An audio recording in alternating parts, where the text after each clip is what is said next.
If you want the best deal on a Harley Davidson motorcycle, buy it at a car dealership. What? That doesn't make any sense.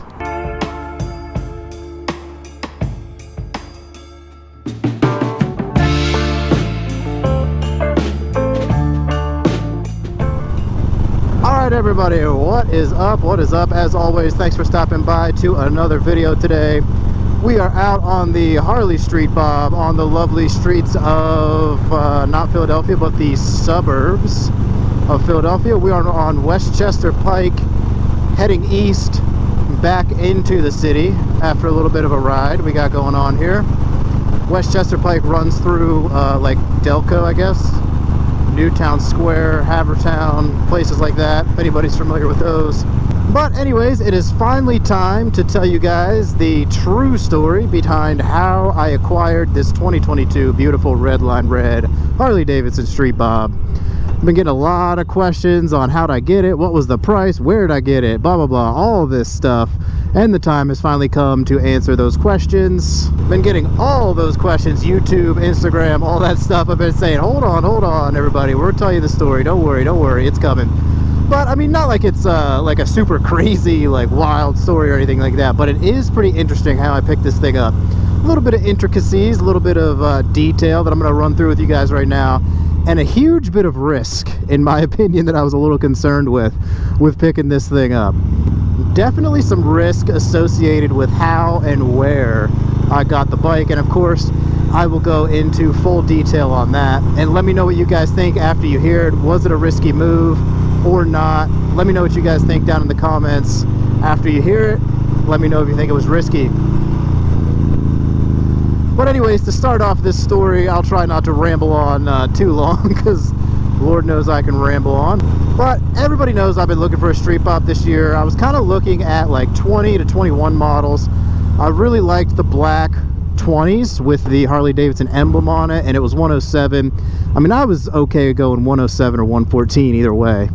So I'm looking around all year, you know, test riding some, checking some out, getting quotes on some, and I just can't quite find the deal that I was looking for the bike. Like, I had different price ranges that I was willing to pay for like certain years or certain models, obviously. You know, I'm getting quoted on some 20s and I'm like, I don't know. But also at the same time, I was not in a rush. You know, I didn't really need one. I was willing to wait till next year if I had to get the bike and get the deal that I wanted.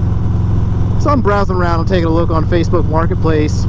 This one pops up right here, and I'm like, oh, that's interesting, that's priced pretty well. I take a look at it, you know, it's got 1,000 miles on it, really good price they got it listed as, but it's in Danville, Pennsylvania. I don't know if anybody's familiar with that place, but it's about 2.5 hours, 150 miles away from Philly. I was like, that's a little far, don't know if I'd ever even be able to like go check it out, how would I get up there to get it, blah blah blah, all this stuff, like almost talking myself out of it.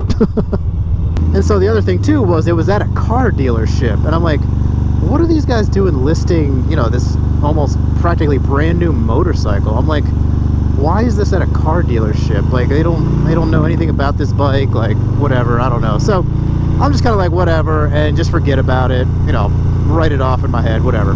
So then come to find out they lower the price even more off of what they originally had it posted for, which was already a really kind of ridiculously good price. And I'm like, okay, now I'm like very interested. I kind of almost have to go see this thing.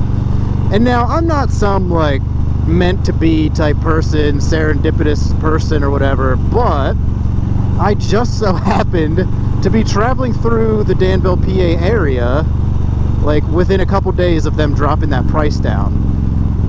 Just so happened to be. And so I'm like messaging the guy, you know, saying, hey, I'm coming through, I'm gonna take a look at it, would love to stop, take a look. He's like, yeah, you know, people calling us, messaging us about it, but nobody's really like made a move on it or claimed it yet. I'm like, all right, I'll be there Thursday at this time to check it out. So I'm passing through the area, go ahead and stop at this car dealership, check out this bike. I'm kind of like taking a look around it and stuff, you know, sitting on it, taking it for a test ride. We're talking a little bit about price and stuff. And to be honest with you, they came down even more in price while I was there. So I'm like, geez, oh man, I'm like, oh my god, like this thing is probably about to be the cheapest 2022 Harley Street Bob in the country. And I'm like, I don't know, I'm like, I just can't pass it up. So I go ahead, I pull the trigger, do the paperwork, all that, blah, blah, blah, this and that, do the deal, it's done. I bought the bike. So now, you know, people are asking me about price and stuff. And everybody knows, you know, Harley's got MSRP listed on their website. Almost impossible to find an MSRP bike anywhere, even used ones now.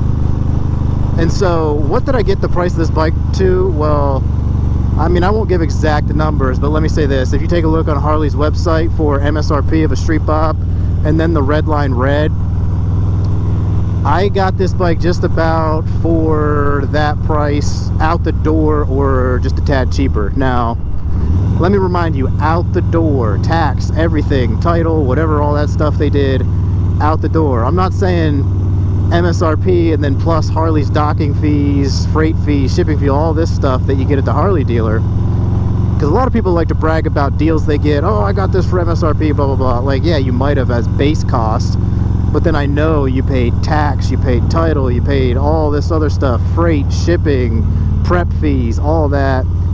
You might have got it for MSRP, but out the door you definitely paid another $2 to $3 grand. Don't lie. I know you did.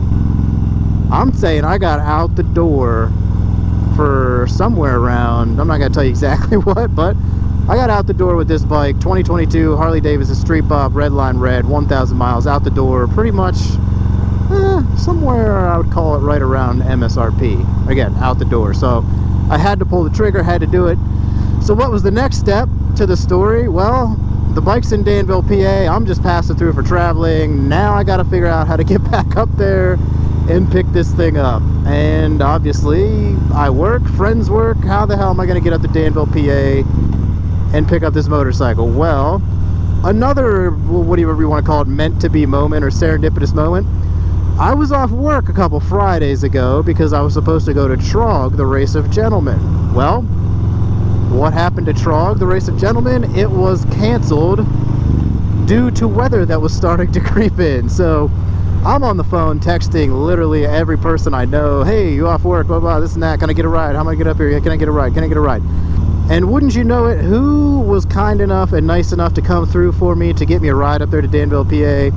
My buddies over at HCG Moto. Obviously hear me talk about them a lot, starting that motorcycle rental company and garage out of Philly. Kind enough to go ahead and give me a ride up to 150 miles, 2.5 hours up to Danville, PA, up around Bloomsburg, PA. Takes me up, drops me off, gets me the bike, and I ride it home 150 miles back to Philly. So that's where, that's almost the story there. But to talk a little bit about the risk involved with the bike now, like I said, so I get it from the car dealership. They weren't able to check it out. I mean, they literally knew nothing about it. I'm pretty sure that's why I got such a ridiculously good deal on it as well. They didn't even know where to price it.